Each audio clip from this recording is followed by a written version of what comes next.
আমাদের মোটা ভাইয়ের আজকে জন্মদিন, তো আমরা সেই জন্মদিন সেলিব্রেট করার জন্য আমরা বেরিয়ে পড়েছি। এখন আমি কোনো কিছু প্ল্যান করলে কিছু না কিছু গন্ডগোল থাকবে, সেটা প্রত্যেকবার হয়। সেটা এবারও ছিল। আমার নিয়ে যাওয়ার কথা ছিল চকলেট কেক, কিন্তু দোকান বন্ধ থাকার কারণে আমরা নিয়ে যেতে পারি। আর এখন নতুন সমস্যার কারণ হয়ে দাঁড়িয়েছে বৃষ্টি। কিছু করতে যাব, কিছু ভাববো, কোথাও যাওয়ার কথা চিন্তা করব, তার আগেই নেমে যাবে বৃষ্টি। আরে ভাই, আমার সাথে এত শত্রুতা কেন ভাই?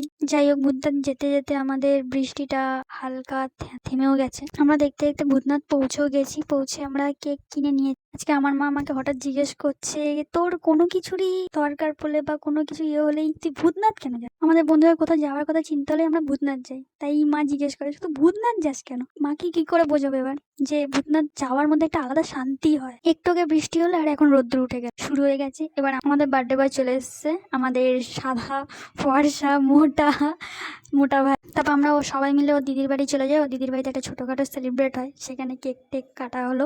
কাটার পর সে একটা আলাদাই আনন্দ হচ্ছিল ওখানে। তারপর আমরা বাড়ি ফেরার জন্য বেরিয়ে যাই, তখন বাজে 11:30। এবার টোটোর মধ্যে আমরা ওরা দুজনে মিলে গান করে বলে সে রাস্তায় পাগলামি করছে।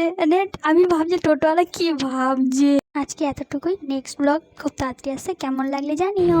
লাল জুতো পায় বড় বড় দিদি।